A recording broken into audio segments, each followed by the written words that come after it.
Okay, we're here for our Tuesday media availability with Coach Wilcox. As always, if you could just let me know in the chat if you have questions, and I'll call upon you. We'll go ahead and get started today with Jeff Ferrata. Good morning, Justin. Can you give us an update on the status of the 3 offensive linemen who were out the past 2 weeks with the COVID tracing?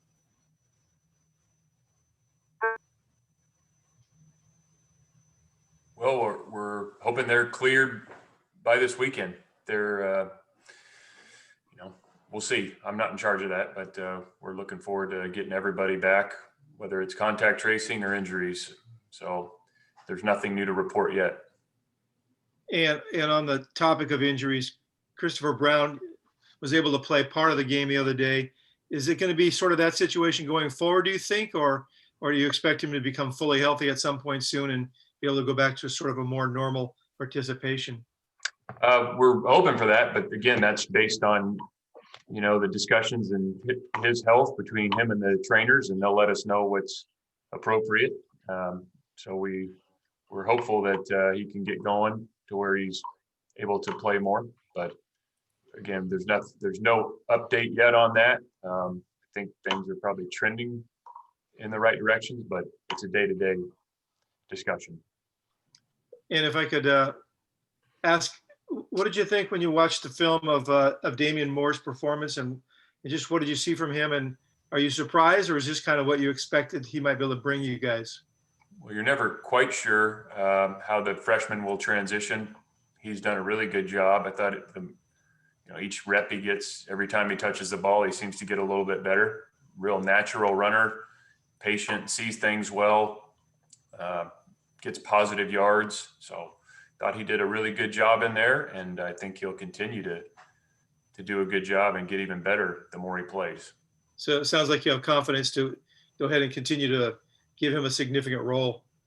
Yeah, I think he's earned the right to get some reps, and so we'll continue to build on that. We also think there's some other guys in that room that can help us do some different things, so we'd like to use all of them as best we can. Thanks. Okay, we'll move on to Trace Travers from Rivals.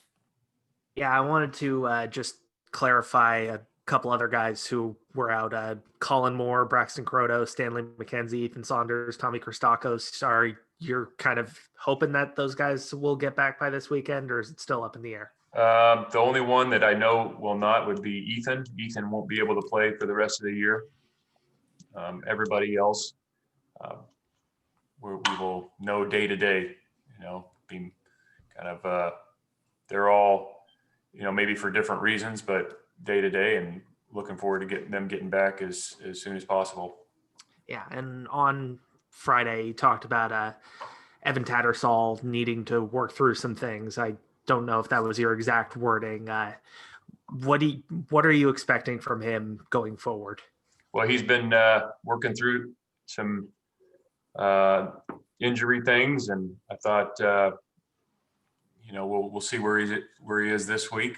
We were at practice yesterday. He was able to do a little more, so we'll see kind of what he can do moving forward. But I also, think that Mo earned some reps with his play in practice, special teams, and in the games. So we'll continue to work with him as well. Yeah, and to shift gears a little bit, your special teams units have kind of been hit by some of these injuries and contact tracing, so on and so forth. How do you kind of recover in that regard as far as getting guys up to speed a little quicker?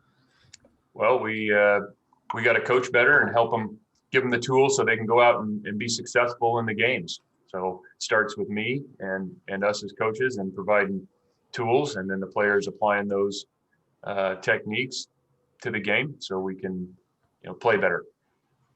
Thank you. Okay, Rusty Simmons from the Chronicle. Coach, I was going to ask a couple of Oregon-specific questions. Not always easy to replace a guy like Justin Herbert. What have you seen out of Tyler?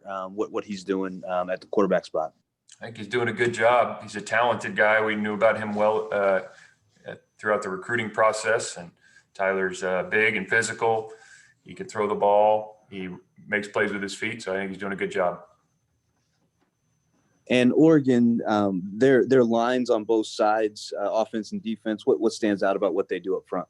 Oh, I think they're big. I mean, you just look at the size of the guys, and then especially defensively, I think they got some explosive guys there.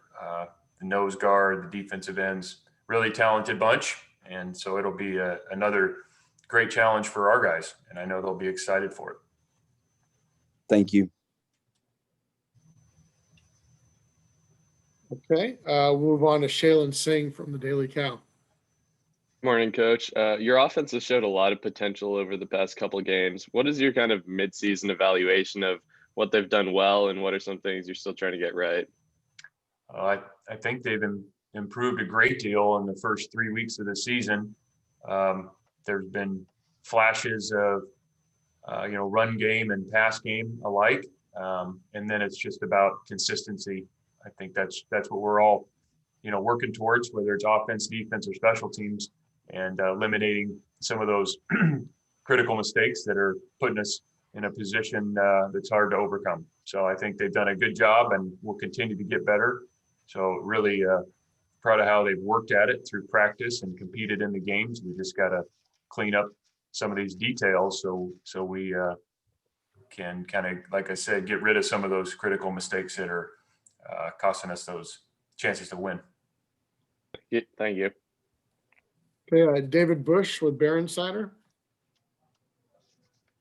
Morning, Coach. How did you think, upon evaluation, that the young offensive linemen did, and basically their second game together?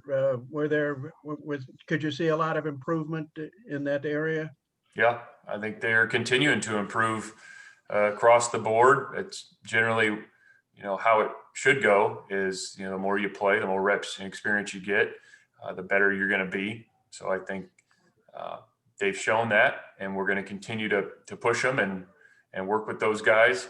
But I thought they played better than the week before, and we would expect them to continue to do that as long as they work like they've been working in practice and competing with the same energy in the games. And was there any one particular area that they really need to, that really improved in, and an area that they really need to get better in? I think as a whole, the O-line really cut down on the mental errors. There was just a couple mental errors throughout the game, and now it's about cleaning up technique and continue to work at their craft. So that was good to see. But I think their competitiveness, how hard they're playing, really gives them and us a great chance. So we're going to continue to ask that of them, and then we'll continue to coach them up on the things they need to get better at, and they'll continue to improve. How did you feel they did in protection? Was that better? I think there was some moments where we protected well and some that we didn't. We got sacked a few times. It wasn't always on the offensive line. There was another missed protection by a guy that wasn't an offensive lineman. There was another chance for us to, pick one up. So it was a combination of things. Obviously, we want to get rid of the sacks, which put us in, longer down in distances. Thanks, Coach. Okay, J.D. McCauley from Associated Press. Hi, Justin. Good morning. Thanks for doing this. After the game Friday, you mentioned Christopher Brown Jr. was still somewhat limited in how many touches he could get, or you were being a little bit cautionary with him. Is he improving enough physically that you may see him on the field for more reps this weekend? And just Oregon's run defense has been susceptible in recent weeks, and how much of an advantage do you need to take against that run defense? That'll be day to day. I think Chris is continuing to improve, but that'll be determined throughout this week of practice. So he's a real competitive guy. He's a tough guy. He's had to work through some things on the injury front, but we would love to get him up to speed as fast as possible, but that'll be determined throughout this week. And Justin, their run defense, what have you seen from Oregon? And just how much do you need to capitalize on that part of the game? Well, we would really like to be a balanced offense, and in order to be balanced, you do have to run the football. I think Oregon's extremely talented. I think they're improving like a lot of people. And, you know, I know what kind of players they have. I know they're going to be well coached. So statistically, you know, things happen from time to time that might show itself statistically, but when you watch the video and you see the athleticism and the you know, the talent that they're playing with, we know what they're capable of. So it's going to be a great challenge for us. You know, we obviously do want to run the football. We got to be efficient in running it, whether it's, you know, first down or third down or out in the field or in the red zone. And we're going to continue to work at that because it's going to be a big part of our offense moving forward. But we have great respect for the players up at Oregon. And Justin, Cal officials have asked people not to go up on Tightwad Hill for safety reasons during this pandemic. You know how much people want to see you guys play. What message do you have for the? I mean, Rusty and I counted more than 50 people up there, and of course they want to see the game. But how do you sort of say, hey guys, I understand, but we got to be safe here too. That's a tough one. I know.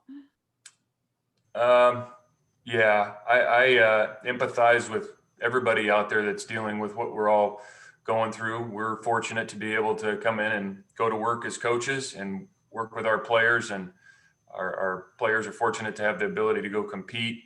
I'm not here to give directives to people. I think that's for others, but we appreciate our fans, and we're looking forward to everybody being able to come back in the stadium as soon as possible, whenever it's determined that that's the right thing to do. Thank you. Okay, Rusty Simmons from the Chronicle. Coach, I know you've got a ton in-house to pay attention to, but how closely are you monitoring what's going on in Santa Clara County and any impact that could have for you guys in the future there in Berkeley? Yeah, we are well aware of what's happening. And I think there's a contingency. I know that there's kind of preparation for what could come down the road. Again, that's administrative. You know, that's kind of what our operations and our athletic administration does. And so we're here to help facilitate, you know, whatever we need to do to give our players a chance to play. And I think it's hour by hour and day by day battle that we're in right now. And, you know, we'll be good neighbors and teammates if we need to be. And I think in terms of what those contingencies are, that'd be better asked to the athletic department. You kind of already answered this. In March, the other surrounding counties and cities kind of followed Santa Clara County's lead. So you guys are already kind of working on contingencies for if that happens. Yeah, again, there's a lot of discussions with the athletic director and people within our department to try to be prepared for what could come down the pipe. But I don't think it's probably appropriate for me to talk on that. Probably be a better question for Jim. But we're well aware of what's happening and what that could potentially mean for the schools, you know, in Santa Clara County, and the pro team is going through it with the 49ers. So, you know, we'll be prepared as best we can. But again, I don't know if it's something I should be answering. It's probably better question for Jim. Makes sense. Thank you. Hey, Trace Travers from Rivals. Yeah, I wanted to ask about, you guys ran a toss play against Stanford a handful of times. Was that something you guys schemed specifically for the game, or was that something you added in, you know, through camp and just hadn't used until now? Yeah, we have some toss plays in, some perimeter plays. I thought the offensive staff, you know, Bill and the rest of the guys did a great job of putting some things in. That's kind of what you do week to week game planning, is trying to find things that match up well against what you're going to see schematically. I thought they did an awesome job there. And then the players went out and were able to execute it. So, you know, you don't run every play in the offense every week. You got to pull, same on defense. You're pulling from a menu, plays that you think are going to be best suited for who you're playing. And I thought they did a great job of that, and it gave us some chances to get some explosive plays.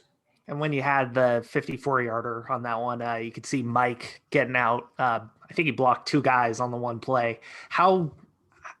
And I know he played through an injury on Friday. How proud are you, and how much of an example does that set for the rest of the team when he's able to do that and play as well as he did? Yeah, Mike's a special guy. You all got to know him, but he's extremely competitive. He loves playing.